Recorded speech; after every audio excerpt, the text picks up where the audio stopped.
नमस्कार दोस्तों, स्वागत है आपका अपने यूट्यूब चैनल न्यू एकेडमी में। आशा करते हैं सभी मित्र अच्छे होंगे, स्वस्थ होंगे, मस्त होंगे।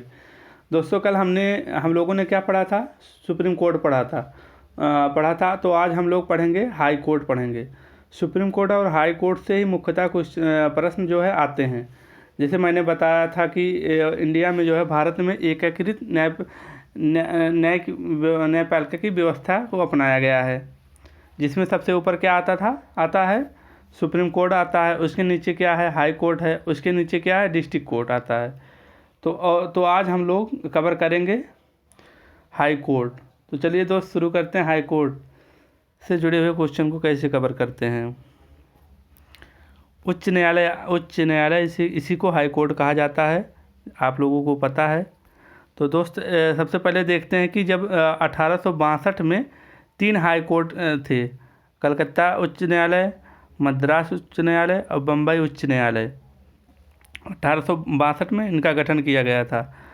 और फिर 1866 में देख रहे हैं आगरा उच्च न्यायालय हो गया। और 1866 में आगरा हो गया। और 1869 में जो होगा इलाहाबाद हाई कोर्ट की स्थापना की गई।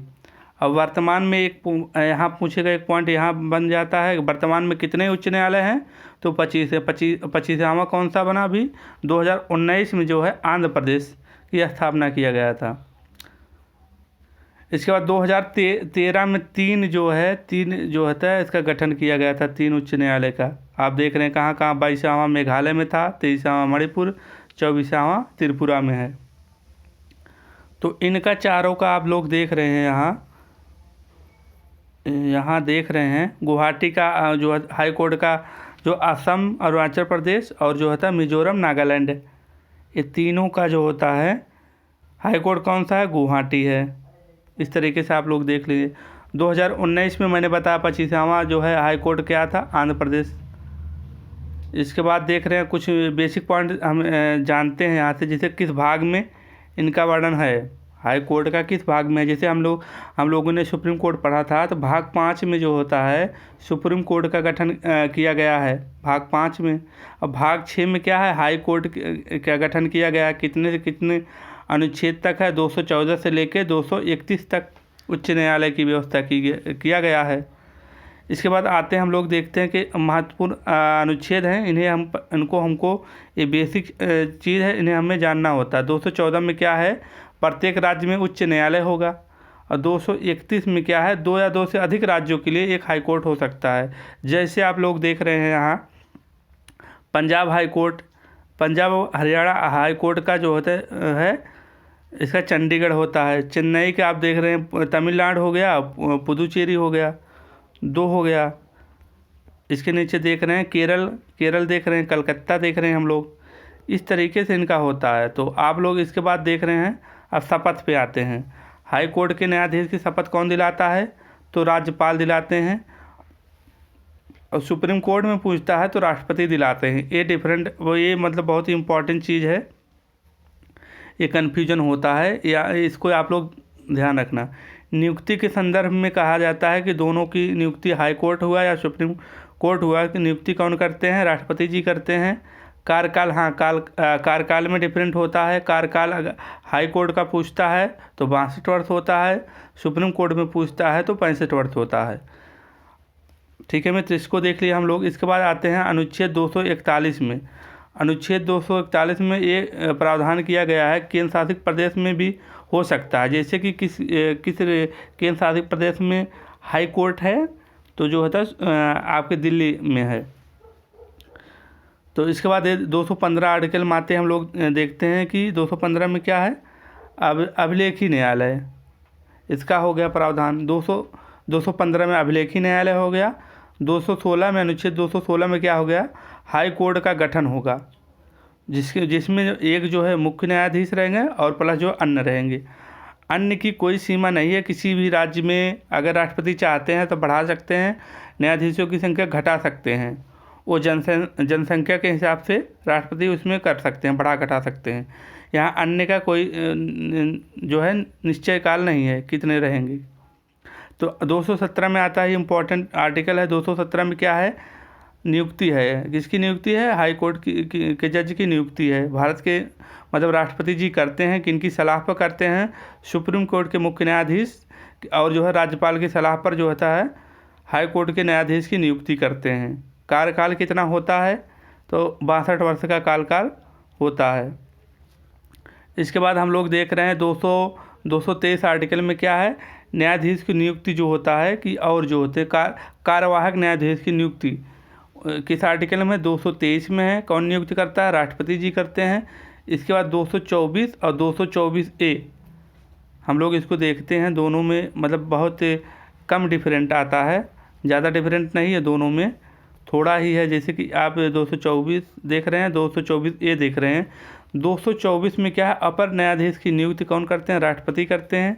उनका कार्यकाल क्या होता है? 2 वर्ष के लिए उनको नियुक्त किया जाता है। 62 वर्ष की उम्र से ज़्यादा नहीं होना चाहिए। लेकिन जो होता है 224A में जो सेवानिवृत्त न्यायाधीश हो जाते हैं उनकी नियुक्ति जो है राष्ट्रपति जी करते हैं। उनका कार्यकाल जो होता है 62 वर्ष से ज़्यादा भी हो सकता है। यहाँ ध्यान देने वाली बात यह है। शपथ आप लोग देख रहे हैं किस आर्टिकल में आता है? शपथ देख रहे हैं 219 आर्टिकल में है, शपथ का प्रावधान किया गया है। शपथ कौन दिलाता है? तो राज्यपाल दिलाते हैं। अगर नियुक्ति पूछता है तो राष्ट्रपति जी करते हैं। यहाँ एक ही डिफरेंट है। इसके बाद ये देख लीजिए, वेतन देख लेते हैं जो होता है। जिस तरीके से सुप्रीम कोर्ट में हमने बताया था कि कितना वेतन होता है, मुख्य न्यायाधीश का वेतन कितना होता है? 2,80,000 होता है। और अन्य का कितना होता है? तो 2.5 लाख होता है। जो वहाँ अन्य का 2.5 लाख होता है, यहाँ मुख्य न्यायाधीश का होता है 2.5 लाख। और अन्य न्यायाधीश का कितना वेतन होता है? 2,25,000 होता है। ये हम लोगों ने देख लिया। हाँ, यहाँ 2 पॉइंट और इम्पोर्टेंट बनता है कि ये जो वेतन होता है इनका किस निधि से दिया जाता है? तो वेतन जो है राज्यों के संचित निधि से वेतन दिया जाता है। लेकिन अगर पेंशन जो इनका 50% मतलब वेतन का 50% इनको पेंशन दिया जाता है, तो पेंशन जो है किस निधि से दिया जाता है? तो भारत के संचित निधि से दिया जाता है। जो उनका वेतन क्या किस जो है राज्य के संचित निधि से दिया जाता है। और पेंशन जो है भारत के संचित निधि से दिया जाता है। ये देख लिया हम लोगों ने। और 222 में 222 में क्या है? स्थानांतरण है। स्थानांतरण मतलब एक न्यायाधीश को किसी दूसरे राज्य में न्यायाधीश कर सकते हैं या एक से, तो वो कौन कर सकता है? राष्ट्रपति जी कर सकते हैं। किसके सलाह पर? राज्यपाल की सलाह पर। ये देख लिया हम लोगों ने। अब यहाँ आते हैं मूल शक्ति क्या है सुप्रीम कोर्ट के न्यायाधीशों की शक्तियाँ क्या हैं? तो मूल अधिकारिता शक्ति पहला है। पहला देख रहे हैं मूल अधिकार का। जिस तरीके से हम लोगों ने सुप्रीम कोर्ट में पढ़ा था, मूल अधिकार की शक्ति में क्या आता था? जैसे राज्य केंद्र का विवाद हुआ तो जो कौन देखता है? सुप्रीम कोर्ट देखता है। और केंद्र राज्य का विवाद होता है, राज्य का विवाद होता है तो कौन देखता था? सुप्रीम कोर्ट देखता था। यहाँ जो होता है, जैसे कि विधानमंडल या संसद में कोई विवाद होता है तो ये कौन देखता है? तो हाई कोर्ट देखता है। रिट आप लोगों को हमने जब मौलिक अधिकार पढ़ रहे थे तो वहाँ हम लोगों ने 5 तरीके जो रिट होती हैं उन्हें अच्छे से हम लोगों ने कवर किया था। न्यायिक पुनर्विवेचन भी हुआ, ये हो गया, ये सब हम लोगों ने वहाँ कवर किया था। ठीक है मित्र, इसके बाद आ रहे हैं हम लोग देखते हैं। इसके बाद देख रहे हैं प्राण, ये था देख लिया हम लोगों ने। रीट जैसे बताया 5 तरीके से होता है। बंदी पर प्रत्यक्षीकरण, परमादेश, परिच्छेद और उस पर अधिकार परीक्षा होता है। इस तरीके से हम लोग ने यहाँ सब कवर कर लिया। अब जिला न्यायालय में देख लेते हैं। जिला न्यायालय क्या होता है?